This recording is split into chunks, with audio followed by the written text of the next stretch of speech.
All right. All right.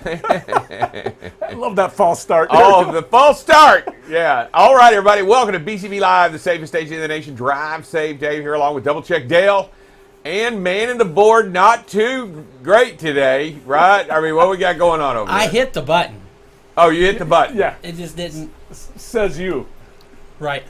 So, do you know what George Jetson did for a living at Spacely Rockets? You know what his job was? I do not. All he had to do was press a button all day. That's all he did, was press a button all day. He would come home and complain to his wife how he had to how he was tired from pressing a button all day. That's what he did. Jetsons was a cool show. Yeah. Anyway, welcome to BCB Live, the safest station in the nation. Let me tell you, we've got some stuff I want to report to you a little bit about what's still going on in the Northeast. And the good news is they're headed towards some warm weather. Yep, and they're starting to shovel out. They're starting to shovel out. They've got so much snow, I don't even think the 50s that they're going to get tomorrow is going to matter. No, it's not going to make much of a difference. But the bad part is they are still finding people. Yeah. Yeah, I think I read. It's more rescue and recovery right now. More recovery and welfare checks and stuff of that nature. I think 7 from no heat, 3 from shoveling snow and heart attacks. There were some they're finding in vehicles. You just hate doing that. We say stay in your vehicle, but you got to make sure it's in good shape. And then some just plain outside. They were trying to get someplace and didn't make it and just froze in place more or less. And so, folks, when we talk about blizzards, heavy snow, you got to take it seriously. This stuff still happens. It happens. And shoveling snow, it's hard work. Know your limits. Yeah, let me just tell you, when you step out into a blizzard condition like that in a whiteout situation, you can be disoriented fast. Nothing disorients somebody quicker than the inability to identify their surroundings. And in a whiteout condition, you can't do it. I can tell you from personal experience, both smoke and snow will create mass confusion and a little bit of panic. Oh, a lot of panic, and that's probably what really sets in, because all of a sudden you're not sure where you went. You think you walked farther than you did, and you turn around, and all of a sudden you're just way out of it. I remember a really bad blizzard on a farm growing up. We strung a rope from our house down to the milk barn, and so when we went to the milk barn, you followed the rope. That's what you had to do. Yep, and you know what, smart. Let me just tell you, you've got to be aware of what's going on out there, and unfortunately, these kinds of situations just make this worse. This was a very deadly storm. Yeah. On all counts, both in the recovery effort and across the country. I'm telling you, it is something that we've got to pay attention to. Now, I do know that we're going to have a warming trend this week, starting today, throughout most of the West Plains, and it's going to move east quickly. Yep. You're looking at temperatures even as far north in Kansas. Oh, Montana's in the 50s. I mean, last week, Thursday, it was place in Montana 34 below. Today, 50. 50. That's a temperature swing. That is a temperature swing, and you know what? Give them a chance to warm up a little bit, dry out, and melt some of that. 50 degrees will melt snow. Yeah. But and it's going to get cold again, because you know what? We still got a good 3 months of winter around yet. We've got a lot going on, and you know what? The conditions out west in California are getting even worse today. They had lots of rain, flash flooding going on in Southern California. The Sierra Madres, bam, got hit again. Yep. We were worried this year they weren't going to get enough snow. Yeah. Yeah. we can erase that worry. Check that box. Yeah, they're getting a snowpack like this year like never before. Like they are getting a lot, and I'm hoping that some of the rainfall in Southern California that's moving across is going to get to Lake Mead and some of those regions like that are going to get into that waters and help fill up some of the much needed area. But that they really get a lot of their water from the rainfall. I mean, the snow melt. Yeah. Right. I mean, isn't that where most of it originates? Most of it comes from the mountains. So that snow will help. But like I said, there is some rain out in that area and runoff. It takes a ½ inch to flood most of those places out there. It does. It doesn't take very much. No, it doesn't. And so, hopefully they get some water running downhill into that. And let's be honest though, Dale. A lot of those places were hit by huge fires. Yeah. This summer, and not too long ago, they were dealing with fires all the way up into September. Yeah. And now they're getting inundated with rain, and there's nothing to soak it up. And you're talking mudslides, you're talking shifting. I mean, it's just not. It's nasty business. It is that. It is that. So It's pay mother- attention. Pay attention to where you're going. Pay attention to what you're doing, and pay attention to what's going on out there. Right? I Yep. mean, it is. Be mindful of the situation you're going to get yourself into. If you're out there on the road, make sure you look ahead, plan ahead, and understand where you're going and what you got to pass through to get there. You got any wins today? Yes, we have some winds today. It's windy in Wyoming. No, we also have winds out in the panhandle of the Texas. Panhandle, Texas is extremely windy. Going over to New Mexico towards Albuquerque, that high I-40 pass has got some really strong sustained winds and then some gusts that could see 60 miles an hour. So if you're running that area, be very aware of it. 25 north out of Albuquerque, same thing. You get close to some of those mountain passes, very strong gusts. Be aware of that. If you're empty, you may want to think about parking it up. Well, I do appreciate it. Look, we're typically not always the weather station, but when we feel it deals with safety and you're important that you know what's going on out there and understand what's happening in the weather around us, we think it's a very, very, very necessary for us to at least report that part of the news today here on the show. All right, when we come back, we're going to talk a little bit about truckers against traffic in just 1 second. You're watching BCB Live, the safest station in the nation. BCB Live covers freight. Here we are now at 21% of record freight being rejected. News down in Texas. We're going to talk a little bit about this. We had another $1.5 million seizure. If ever there's a time to do a pre or post trip, it's if you're doing something wrong. weather, traffic. Hey, good morning, everybody. Welcome to some traffic and weather with Buckle Up Bob. You can kind of see where the visibility can be compromised a little bit. Again, right where that rain is. And most importantly, safety. One of the things that we must do is make sure that safety is the number one thing that we focus on. Going into an intersection, yellow is not the way. That's to clear an intersection, not to enter an intersection.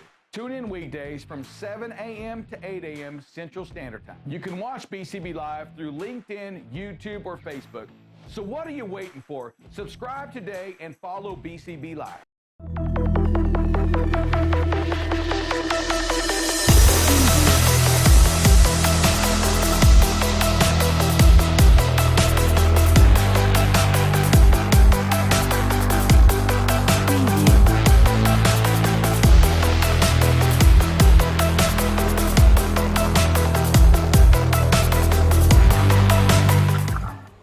All right, welcome back to BCB Live, the safest station in the nation. Drive safe. Dave here, along with Laura Cyrus, Senior Director of Industry Training at Truckers Against Traffic. How are you doing this afternoon, Laura?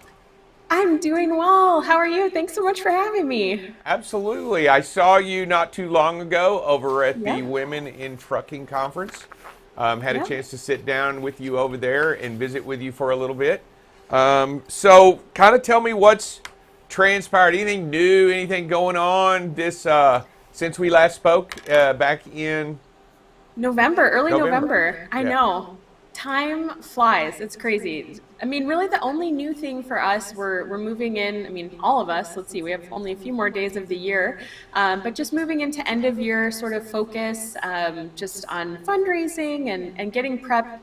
Really the big thing is for January, which is National Human Trafficking Awareness Month here in the US. And so our team is working to set up webinars and training events and social media campaigns and all kinds of support for all of our partner companies out there that are training and asking their drivers to watch the video, have the wallet card, have all of our tools that we have. But really there is a national focus, not just with TAP, but across the nation on human trafficking awareness in the month of January. So you could say it's one of our busiest times of year. Yeah. And I'm going to go off topic for just a second, Laura. We've all seen the news of recent, the large number of immigrants coming into the United States across the border, and the incredible, I would call it a human crisis going on along the border towns. That opens up for the possibility of human trafficking to occur in desperate times called desperate measures, and then bad things can happen as people prey on these people, correct? Absolutely, yeah. So when we think about there's two crimes that can occur, right? Smuggling and trafficking. Smuggling you can think of as a crime against a country's border or immigration law.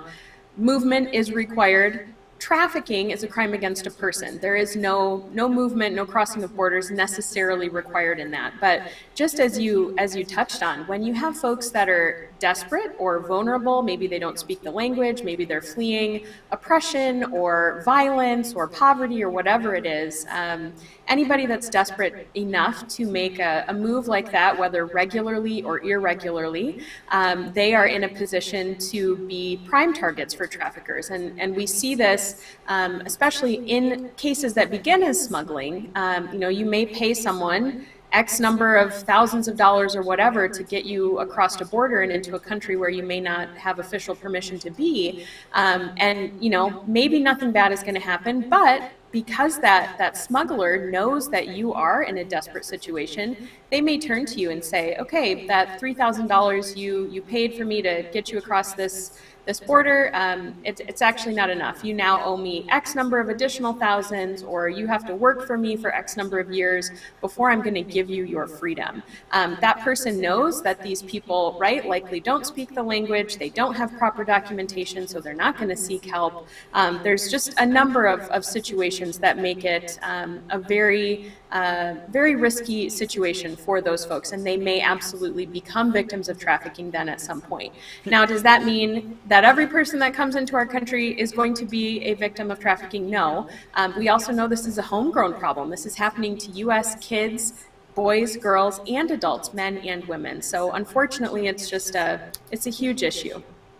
Yeah, Lauren, and I'm not taking away from any of that. I just wanted to shed light on the possibility that when we see people and something doesn't look right in those situations, you may think that they're having a difficult moment.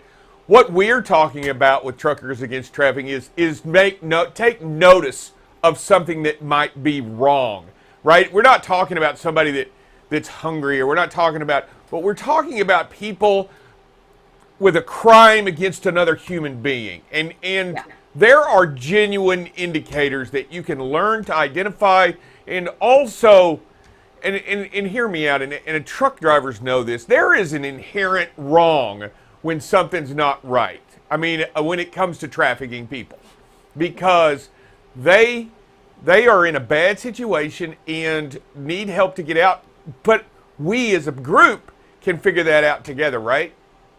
Absolutely. And when you think about it, there are more truck drivers on the road at any given time than there are law enforcement officers, right? So everybody within the transportation industry really can be part of this mobile army who are able to identify those red flags, to make anonymous calls to either the National Human Trafficking Hotline, which is 1-888-373-7888, or to local law enforcement or 911, you're able to make those calls. You're able to see those red flags specifically, and I would encourage everybody to take the training. If you haven't already watched the video, you can go to our website, or if you're not already incorporating this into your safety training at your company, please talk to me. Let's get that going. But anytime you see a minor that you believe may be engaged in soliciting for commercial sex, or anytime you believe you're witnessing someone under the control of a pimp, regardless of the age or gender, not only of that potential victim, but also that trafficker. We know traffickers can be women.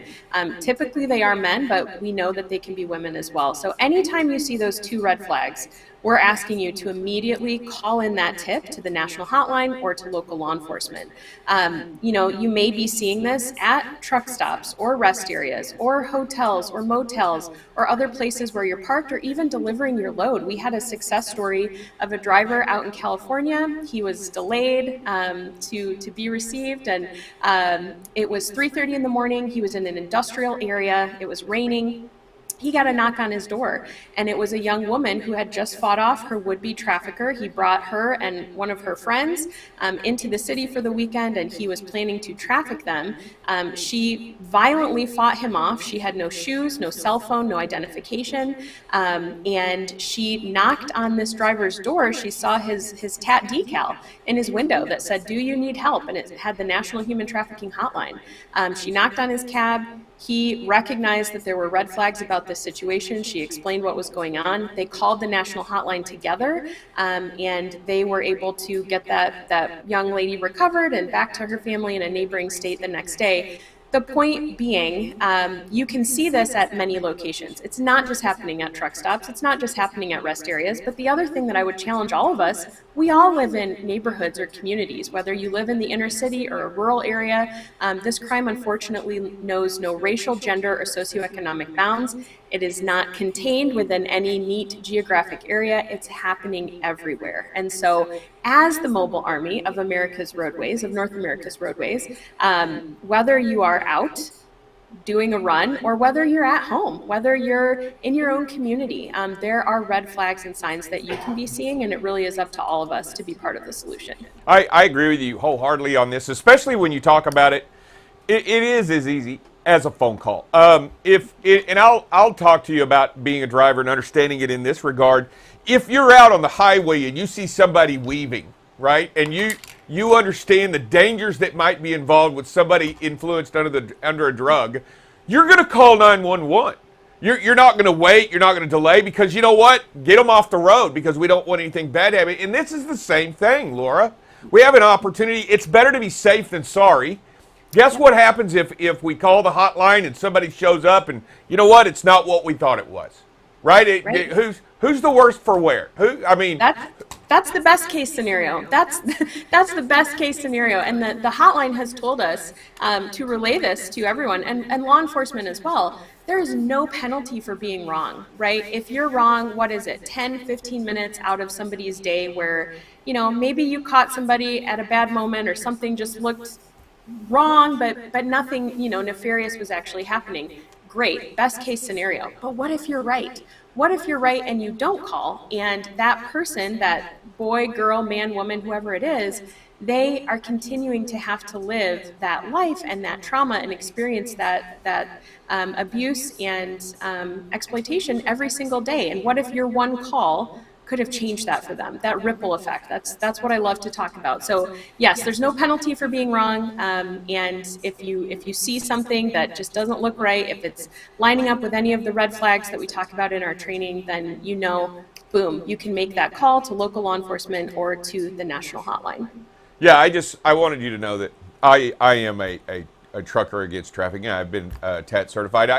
And it's not hard. It's not a difficult. It's a 30-minute video to understand what it's all about. I mean, and that's really to understand what you can do, how you can make a difference, and that they're real stories, real people with real issues that need help. And they're not needing you to run into danger. They're not needing you to charge in with, run into an open flame. That's not the need here. The need here is for light to be shined on a dark spot. That's really all we're asking to do. And that light starts, that spark starts with a phone call. Absolutely. And I guess here, Laura, let's talk a little bit about getting involved in TAT. How well is TAT growing? How well is the organization? Let's talk about its success, because I think the reason for its success is because of the need. So how well are you growing each and every year? Yeah, we have experienced tremendous growth and scaling over the course of my time here at the organization, which is just about 10 years. We have just about 18 employees now, and we've trained over 1.4 million people with our training materials. We're not only working within the trucking industry, training specific to OTR, local drivers, and in-home or white glove delivery type service, but we're also training folks in the bus industry, school bus drivers, municipal transit drivers. We're also training the energy industry, the workers out at these man camps, within the energy industry, oil and gas, as well as wind and solar. So we're scaling across modes, we're scaling across borders. We've replicated our model in Mexico. We are also currently rolling out our program for the last several years, sort of 2020 caught us by surprise, as it did for everyone, but started a rollout of our TAC Canada program up there. So we've seen tremendous growth and tremendous opportunity to continue to invest in this work, invest in the people, the frontline, boots on the ground folks, the men and women of the trucking industry especially, that can, like you're saying, be part of this, just seeing something. We're not asking, you know, anybody to be Batman or Superman and to try to recover these victims themselves. It really is as simple as a phone call. So yes, the organization is in a great place. We're very excited for continued growth, continued scaling of our programs, and really being able to offer useful tools, professionally created training material that's free of charge and can be done in less than 30 minutes. It really cannot get any easier than that. So we're excited to continue to offer that to all of our partners in the industry. Yeah, I'll tell you, you know, we personally here, or me personally, I've actually called in, gotten materials, gotten stuff for orientation work, gotten stuff so that anyone and everyone is accessible to the material, because you want to make sure that anybody that wants to do it or has a question about it can find a way to get involved in the program, because anybody, and as you say, you have so many different ways, can get involved in TAT. When you say it's free and you say that, let me just tell you personally, I called, I was able to get, I'll tell you, you guys responded within 6 days. I had packages on my desk with flyers and stickers and all kinds of stuff in order, and brochures and everything to hand out during orientation, so that anybody that came in could be a member of TAD. I mean, it was nothing. It was no charge at all to get this done. How do they go about doing this, Laura? Yeah, you can send me an email or find us online, truckersagainsttrafficking.org. You can do the contact us form. Just let us know the number of drivers or students that you're typically training in a year, the best place to mail those materials, and then the way that you are deploying training. So sometimes we have folks doing it old school, right? You're showing the video in a classroom style situation where you're training multiple people at a time. That's excellent. Maybe you are putting drivers through some kind of virtual-based onboarding or new hire orientation. Are you using something like Infinity or Vertical Alliance or ProTread or one of those types of LMS, externally managed LMS systems? We can have our training loaded onto those platforms. In fact, we're working with a lot of the major platforms within the transportation industry already. Or you can send your drivers to our portal, education.truckersagainsttrafficking.org. Anybody, whether you're a truck driver or not, can log on there, register for free. You can take any of our courses that we have available, learn more about human trafficking as it relates to sort of these sub-industries as well, and you will get a personalized certificate that says you are a certified trucker against trafficking. It'll have your name on there, and again, it's free, and we just encourage anybody and everybody to do it, because again, whether you're seeing this over the road or not, you live in a community, and there are opportunities for you to potentially see this, and just the ripple effect of awareness. Do you have kids? Do you have nieces or nephews or grandkids? The more that you know about the realities of human trafficking, the better off your young people in your life will be, because you are equipped to understand that this is a reality. These are, X, Y, and Z ways that this can happen, and you can help prep the young people in your life to be aware that this could be a potential situation that they could need to be aware of. Laura, and as we talk about it, I tell you, you go through your community and you see things and you look at them, and we've all been comforted by the idea, if I didn't look or didn't know about it, then it didn't happen. And I mean, we've all had that in our heart. We do that with our children. Hey, I keep them sheltered from stuff so that they don't know about the bad things of the world. Then I don't have to worry about them getting into them. But it doesn't work that way, right? I mean, it's going to be there whether we turn away or not. And my deal on this is that it's very important that we get as many people involved, or to understand the situation on a better light than where we're at today. I mean, honestly, I think education probably is the key to crushing this this crime against humanity within this country. I mean, wouldn't it be nice if the United States, and before we go Wouldn't it be nice if we were a leading country in not allowing this to take place? Right. How Right. what are your goals? I mean, I know we're going out. I know we're reaching out. But honestly, as y'all go through, y'all must have some sort of goals that you have in mind here going forward in the next year or two. Yeah, so one of the things, I mean, in addition to the big goal of making sure every CDL holder across North America has seen this training, we also need to understand that's the intervention side. That's when a truck driver or anybody sees this crime occurring, they know what they're looking at and they know what to do. The flip side of that, and really before we ever have to get to that intervention section, is the prevention piece of this discussion. And so one of the things that we are really encouraging companies to do is to consider adopting anti-tip or anti-trafficking in persons policy with a demand reduction focus. These are HR policies that essentially prohibit the purchase, or excuse me, the use of company work time or work product to purchase commercial sex. And this is a delicate and a sensitive subject, but the reality is, if we're talking about prevention and what our goals are, I don't want to see anybody ever be trafficked. And so in order to combat that, we have to look at the demand side of this equation. The reality is traffickers have recognized that there is a market for what they are selling, right? For their people that they're exploiting. And so they are going to try to make money however they can, whether that's at a truck stop, at a residential brothel, at an illicit massage business, whatever it is, they recognize that there's a market. And as long as there's somebody who's continuing to want to purchase or to want to buy, a trafficker is going to continue to operate their business. And so if we can stamp down on the demand side of this and really say as a country or as a people, as a culture, we're not going to stand for this. If the market dried up, traffickers would go on and sell something else because that's what it's about for them. It's about the money.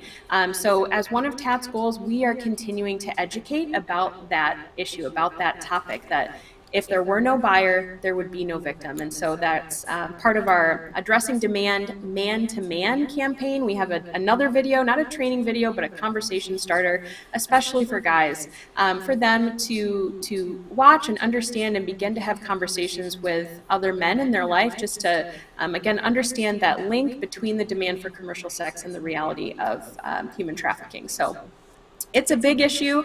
It is a cultural issue. It's not something, honestly, I'm not sure that will even be totally rectified in my lifetime, but that doesn't mean that we don't try. It doesn't mean that we don't keep moving forward and drawing more and more people into this work and into the awareness. Well, I'll tell you, it is important. It is an important job, and all I can ask is being involved in understanding the importance of TAD. If you have an opportunity, go online, get on truckersagainsttrafficking.com, or is it .org? I can't remember. .org. .org, yeah. Truckersagainsttrafficking.org. Get on there. It's about a 30-minute video. Understand and get to know a little bit more about the topic at hand. I guarantee you, if you listen to the stories on there, it's going to compel you to be different going forward. Laura, look, we're running out of time. I always love having you on to talk about the needs of the many. And it is always fun to have you here. I know you're passionate about your job and what you do. If we will ask you again back on soon, so I hope that you'll be back, right? Sounds good. Yeah. Well, we'll have you back on. But before you go, I always ask all our guests to state their name, who they're with, and that you're watching BCB Live, the safest station in the nation. Can you do that for me? That's right. Yeah, thanks for having me. I'm Laura Cyrus, Senior Director of Industry Training and Outreach at Truckers Against Trafficking, and you're watching BCB Live, the safest station in the nation. All right. Thanks, Laura. And you know what? Happy New Year to you, young lady. Happy New Year. Thank you very much. Thanks. All right. Bye. All right. That was Bye. Laura over at TAT. Make sure you get TAT certified. We'll be back in just a second to talk a little bit more about safety in just a second because it's important. All right.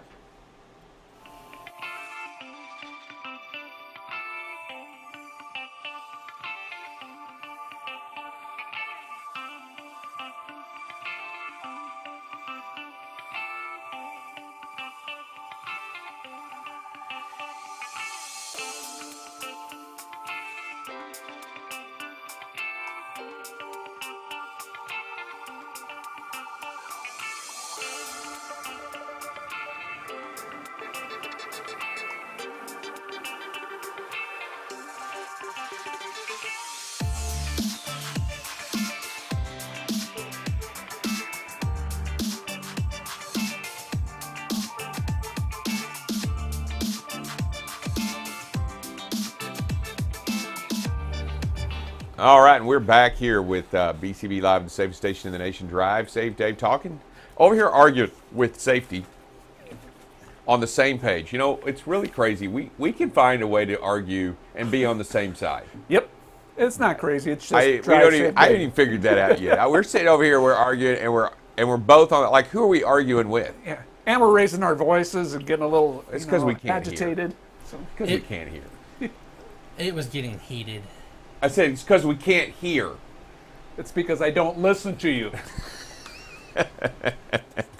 That's not true, folks. Everybody should listen to Drive Safe Dave. Wealth of knowledge, lots of stuff there. Oh, there's just junk. All right, I'll tell you what. We're going to talk about Too fast for conditions. too fast for conditions. You know, and we touched on it yesterday, but we were talking about curves primarily yesterday. Today we're going to talk a little bit more about the dreaded on and off ramps, those merge points and stuff. You know, even though those interchanges, ramps and interchanges only make up 5% of all highway miles, 20 to 30% of all large truck crashes occur in them. What does that tell you, Dave? It tells you they're going too fast. You know, and we've all done this. Yeah. We've all exited way too quick. We've all come flying off and then all of a sudden realized there's a quick turn at the end or a quick stop sign at the end or what have you, right? We've all... Yeah. You know, or we've seen the sign that says curve tightens and we really don't pay attention, and all of a sudden, curve tightens. That's not the only thing tightening. Let me just tell you, you know, you've got to be careful. You got to be understanding that those exits and on ramps, I mean, a lot of them, I see people flying off of them doing well. In fact, speeding up to exit. Have you seen that? I have seen that. I don't understand why. I mean, those signs are there for a reason. If they wanted you to go faster coming off, they'd say, hey, off ramp, speed the heck up. But it never says that, folks. It always has one to slow down. Or, let me just say, and by the way, an on ramp is not a catapult. Guys come out of the on ramp like it was the Indy 500 pit stop, thinking that they need to be doing well ahead of the speed of traffic, right? I mean, you know what I mean? And then get 10 feet in the lane and have to slam on the brakes. Slow down out there, everybody. Understand that these curves are dangerous. All right, do we have any videos? Yes. You know, love this video here. Love this video here. You know, it starts out, we're a little too close. And we hear that a lot from drivers say, oh, you know, I've drove like this for all my life and I've got the space. Well, he does have the space. He's creating space. I got cut off. But look what happens as soon as he gets cut off. He's on the brakes, starts recreating that space, starts to re-own the space between the vehicle ahead of him. Wow, I'll give it applause to that driver. Next video. Uh-oh. Uh-oh. Uh-oh. I like the arrow thing. Does that come up on the windshield? Does it? Yeah. Both lanes had stop road on them. Had the line. Had the sign. It's on the road. Yeah. It's like... It says it on the... We have it on the sign. We have it on the road. We have a stop... We got lines. The only thing not there is a guy standing there doing this. Yeah. Stop means stop, folks. And the cool arrow that flashes outside. Does that happen on a window? Yeah, the driver says, I'm running this, and so I put the arrow up blink, there. blink, blink. All right. Watch this driver. Green light starts to slow down, but what's really slowing down? Watch the traffic coming from the right. Not sure whether they were going to stop or not. Gets proactive, takes the speed out of it, knows that intersections are dangerous, slows the way down for it just in case, and goes through. Outstanding job, driver. What a defensive posture this is. Good job. Wow, you want to talk about distracted? This truck just had to be distracted. I mean, came right on over, encroached right into the other lane. Driver had great situational awareness as soon as it started to happen. On the brakes, slowing down, getting out of the way. You know, this truck never does come over into the lane. I think just distracted, not paying attention to what's going on. It's so important to not be distracted out there. Owning the space, Dave. Owning the space. Speed is down. Got the space in front of them. Traffic slows down, comes to a stop. Wow. You know what? Besides the stop sign, besides running the stop sign, these have all been great videos. Yeah. Real world situations, drivers doing the right thing. Yeah. Wow. Learning and listening to Wow. what they see on. Unbelievable work out there. Fantastic job. All right, that is us here at BCB Live. The safest station in the nation. Happy New Year. We'll see y'all tomorrow.